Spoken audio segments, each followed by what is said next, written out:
Sifter for the ear. News, interviews, reviews, cinema, TV, streaming. Action! Hi y'all, this is Jerry Williams, aka TV Jerry. As I promised last week, my video tour of Movieland's $5 million renovation is on my website. I'll have a link to it on the webpage for this show at tvjerry.com. So much of it now is people sitting around a table yakking. It's talk radio, but in front of a camera. What I miss is the reporting, the kind of reporting I was able to do with my team. That was Jeanne Meserve talking about how CNN has changed since she was on the air. Jeanne was an anchor and reporter for CBS6 here in Richmond during the 80s when I was a reviewer at the station. She went on to have a successful career in news, including years at ABC News and CNN, winning 2 Emmy Awards along the way. She had so many great stories that this is a two-parter. We'll start with her early career, her years in Richmond, and getting on CNN, including stories she faced about the challenges in reporting. Sifter Review of the Week. Families Like Ours on Netflix. This series is set in Denmark after it's been announced that the entire country must be evacuated due to rising water levels. Now, this is not a science fiction thriller, but a drama that revolves around several families as they cope with their journey, literally. Accomplished writer-director Thomas Vinterberg has penned a screenplay that's subtly powerful while assembling an exceptional group of actors. As many European films do, it moves slowly at times while establishing the situations. Some of the characters' decisions seem dumb, but that makes their plight even more frustrating. The exploration of family bonds proves challenging as they react to extreme situations. Despite its flaws, this series tells a quietly compelling story that ultimately makes a captivating statement about the power of love and the future of our world. I gave Families Like Us 4 out of 5 stars. Jeanne Meserve, I remember the last time, it was funny because when the Richmond International Film Festival, Jeffrey Blunt, your husband, came down to speak at the festival, I think it was in 2015, and I thought, well, I got to go say hello. And I went up and I thought, Jeanne, do you remember me? And of course she said, of course I remember you. The man in the dark. How could I forget you, Jerry? There you go. And when were you actually in Richmond on the air? Oh, gosh, I'm so bad at years, but it would have been around 1980, somewhere in that kind of general area. Okay. And do you remember anything about me from back then other than I was the man in the dark? I remember your daughter. Oh, Shenandoah, right. Who at the time was a kid, and I know she's not anymore. She's 52. That's one of my strongest memories. Yeah. I remember you were very much into theater and not just going to movies, which is what you were reviewing for Channel 6, but also you did a lot of theater stuff too. Right. Good. So you started in Maine. Well, you were born in Vermont, but your first work in Maine, right? Well, actually, I was born in Massachusetts. Okay. Stumbled into broadcasting because I was in college in Vermont, and I had a crush on a guy who was an engineer at the college radio station. You and men at the stations, right? I know it. And I thought, well, a good way to meet this guy would be to go work at the college radio station, WRMC. So I went, and I was a morning DJ. I was known as Ms. Morning, the DJ in her PJs. This was college radio. You could do these things. Actually, I have to tell you, I was actually at WJRB, the VCU station. I was Sandy Night because it was nighttime, and I did the morning shift also. Well, what do you know? Really, isn't that wild? Yeah. And I did my first newscast at WRMC, which was a total disaster. I don't think I even said my name correctly. Right. And I walked out of that booth, and the guy who was training me shook his head, and I know he never thought I would do another newscast in my life. So. Irony of ironies. And then when I graduated from school with a degree in English literature, my only real skill was talking into a microphone. So that's when I went to Maine. And I started in radio up there for a station that at the time was playing polkas. I mean, it was very, very retro. Wow. But they had faith enough to hire this young kid as their news director. So I started work up there. It was great. How did you get to Richmond? Well, so from radio in Bangor, I went to TV in Bangor. I went to TV in Syracuse, New York, had a horrible experience there. #MeToo. Went back to Maine, worked in public broadcasting there, and I kept seeing people who I'd crossed paths with in my career making it to the big time. And I decided to try one more time to send my tapes out, and I got a bite at WTVR. So I went to Richmond, which was a real culture shock for me. That was my next question. As a girl born and raised in the North, how was it coming down to Richmond, Virginia?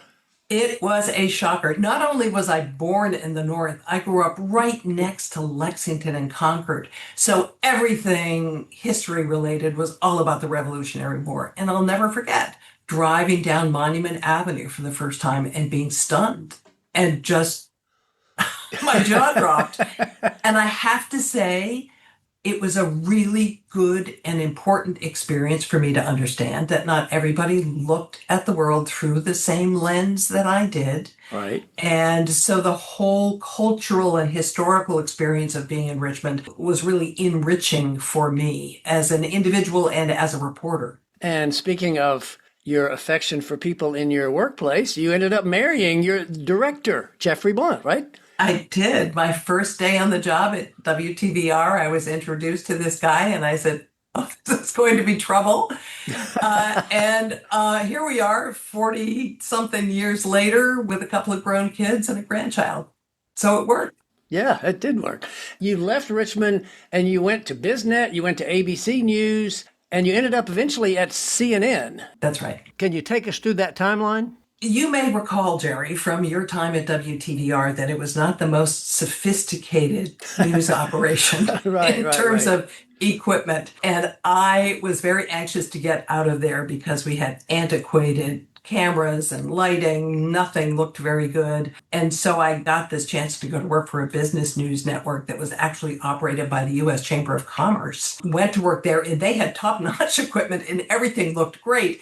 And they had access to really interesting newsmakers. So I did an interview actually with Ronald Reagan's daughter, Maureen. Oh, wow. In which she made news because she called for the resignation of James Watt, who at the time, I think he was Secretary of Interior and a very controversial fellow. And that made the top of the CBS Evening News. And all of a sudden, I realized I was getting material that could propel me further.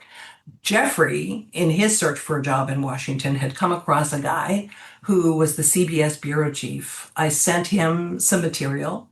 He said, you need an agent. My agent was incredible and had me interviews at all three networks in very short order, and ABC made the offer. So there I was at ABC, which was great. Jeffrey eventually went to NBC. That's correct, where he was a director. Eventually became chief director at NBC News, and he directed Meet the Press for 10 years with Tim Russert as the host.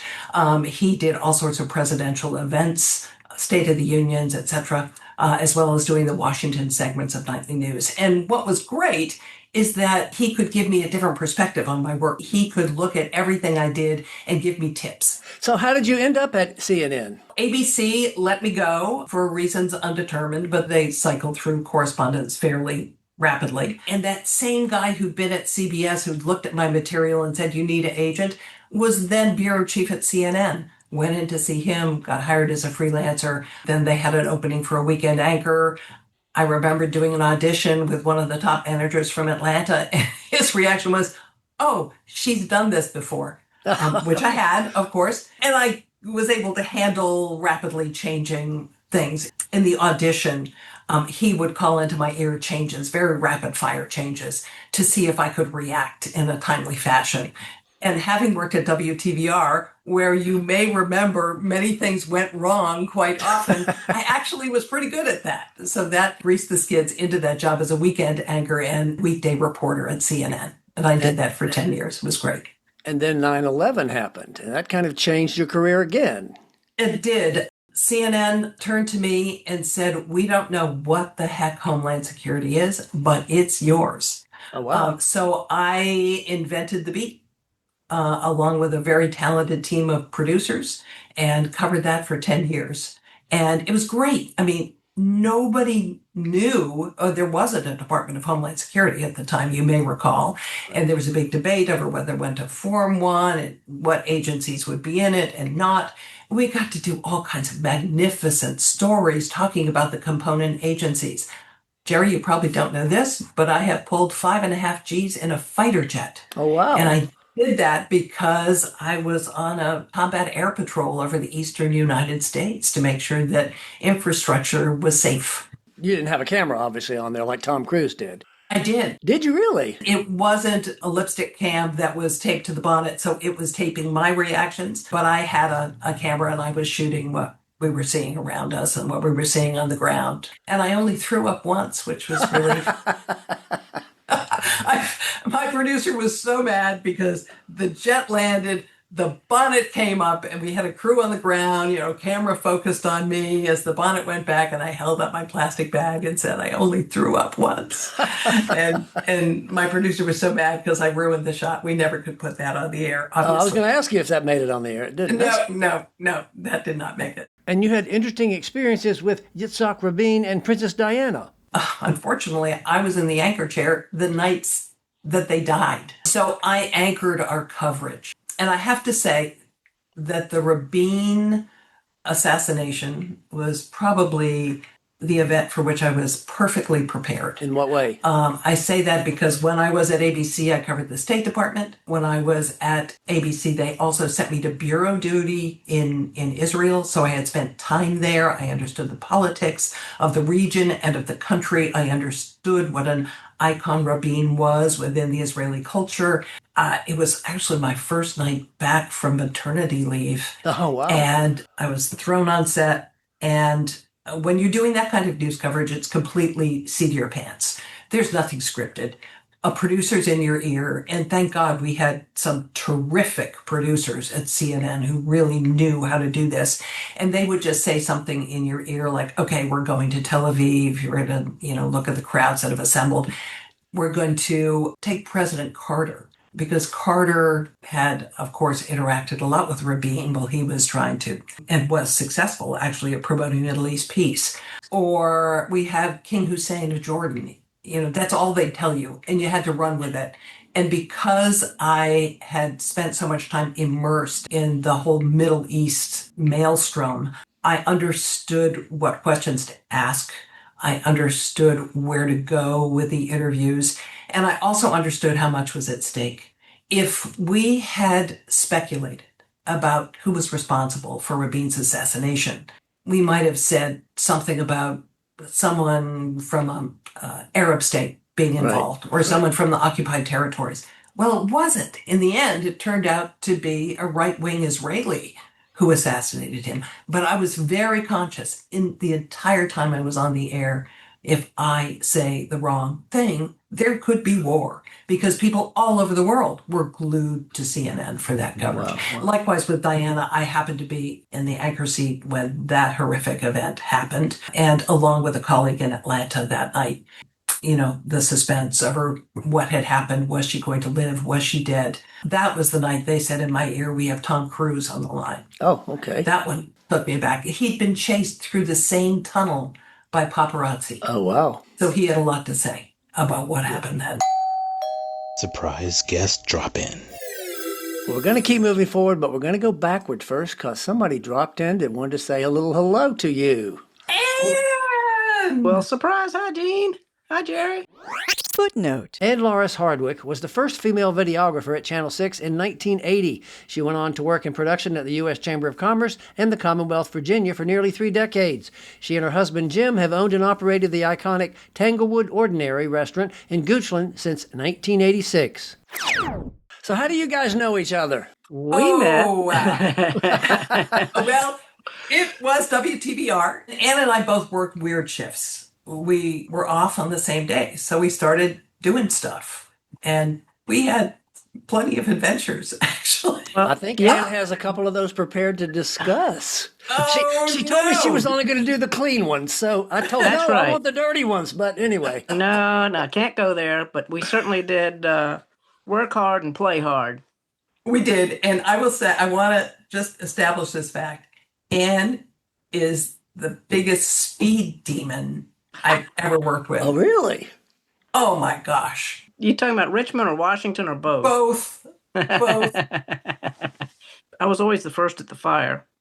And I got some great footage, but I got stopped by the police and, thank goodness I had TV credentials. But I don't remember the wild driving in Richmond that much, but in Washington, Jeanne and I were out playing one night, and I don't know how she was trying to get home, but I said, let's go get my car. And we ran up the hill, got in the subway. I yanked her by the hand, pulled her all the way to where I was living, and got in the car and drove her home through downtown Washington under all the bridges. I think I was going 60. Jeanne was screaming and laughing the whole way. And I didn't get busted. And I can't believe it. I think they now have speed cameras that definitely would have gotten you in trouble. But at the time, that technology did not exist. Oh, I totally would have been in jail. No question. Jeanne, I believe you told me that Ann got you involved in some kind of exercise. Yeah, and you may not even remember this, but when I was at WTVR, as most of us do most of the time, wanted to get in better shape. And you told me about an aerobics class at the Jewish Community Center in Richmond. And I went down and I did that twice a week, and it was terrific. Do you remember that? I remember it because I thought I was going to die. Yeah, I remember she made us run around the gym for like 5 minutes before we started. I can hear the song that she used in my head every time she said it. Okay, it's time to do laps. And we would go running around the gym there over and over and over until I thought I was going to pass out. It's so funny you should say this because we were in the car the other day and heard the song Sailing. Christopher Cross, I think is the name of the artist. And I said to Jeffrey, this was the cool down in my aerobics class. Jeanne and I went on holiday together one time to Wintergreen before Wintergreen was Wintergreen. And she was going to show me how it was done. Decided she was going to go down the rock slide we'd hiked to. We'd been told there was this great water slide, that went down through the rocks. And so we came to what I presumed was the water slide. And I decided to go down it, as Ann said. I'm going down and I've really built up some momentum. And all of a sudden I see this rock. Oh. Like with a point, like pointing at me as I came down. And I put out my foot to break myself. And then I hit it with my hip. And Ann will tell you that the whole woods went, ooh. Fortunately, it was very cold water. So I sat in the water hoping to lessen the swelling and bruising. That was not altogether successful. And I think you thought you were going to have to bring in a medical helicopter to drag me out of there. So, Ann, you didn't take the slide, Ann? Oh, no. Are you kidding? We had gone up there to go horseback riding. Right. And that was not fun after that. But I said, we are going to do it. I don't care how much I hurt. We are going to go horseback riding. We did. Every morning. You got another good one, Ann? When Jeanne and I went to Busch Gardens together one time. You remember that, Jeanne? We went to Busch Gardens and did every ride. You wanted to do all the big, scary, make you sick rides. And yeah, I do have some memory of that. She screamed me deaf on the roller coaster that we went over and over. Let's do that again. And we did it over and over and over. I'm sure I didn't utter any obscenities as we did that, though, did I? None. No, of course not. No, I don't remember any. I think, Ann, that was the trip where you introduced me to barbecue. Really? Believe it or not, growing up in New England, I had never had pulled pork. Wow. And Ann introduced me to that, and I think that was on the same trip. But for the listeners, Ann, you actually have been involved in a restaurant business for many, many, many years. And no, but the restaurant was Jim's idea. I just got dragged kicking and screaming. Jim is your husband, Jim Hardwick. Jim Hardwick, yes. So we opened the restaurant in 1986. Wow, and it's still going. It is still going. You got one more story? If not, we'll let you go. But if you got, I know you got a million, but anything you can say on a podcast? No. Wise answer, Ann. Yes. Wise answer. I respect Jeanne's career, Jerry, and I will take my stories and my pictures with me. Oh, wow. Oh, yes, the pictures. Definitely take the pictures. And, Jerry, this is something I remember about you. Ann used to have the most memorable Halloween parties. Infamous. And I do remember you coming to a couple of those parties in your costumes. Weren't you involved in a Bible scene? Oh, you mean the Nativity? Yeah. Was that one of your parties, Ann? There were 4 friends of ours. One was Mary, one was Joseph, and one was a little baby Jesus. And I guess I was Joseph. And we did go to several parties that night at Halloween and kind of made a little spectacle of ourselves. Well, one of those places was Ann's Halloween party. I have to say, one of the things I loved about Richmond, which was a town with a fairly buttoned down reputation, it went crazy on Halloween. I have never seen a city that took to Halloween the way Richmond did, at least back in the day. Maybe it's the VCU influence. I don't know. But it was great. Could be. And Anne's parties were the icing on the cake when it came to Halloween. Memorable.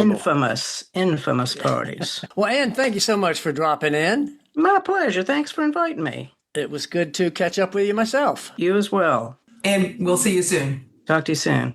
Now, one of the other things that we didn't talk about yet when you were talking about these experiences on the Anchor was one of the other things that I'm sure hit close to home, as it were, was the Virginia Tech shootings.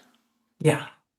I was dispatched out to Blacksburg, was the second CNN correspondent on the scenes. The first one was tied down to the live truck doing shots so I could go out and do reporting. Remember so distinctly just stopping a young woman on a sidewalk, and she'd been in one of the classrooms. Wow. And just gave a harrowing, graphic account of what had happened.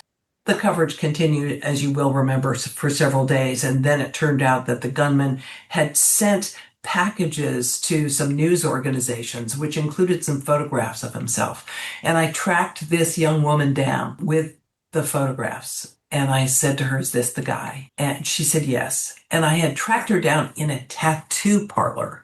She was getting a tattoo to commemorate her professor who'd been killed. Wow. She took a phone call from her mother while we were talking, and her mother asked to talk to me. And she said to me, please don't interview her.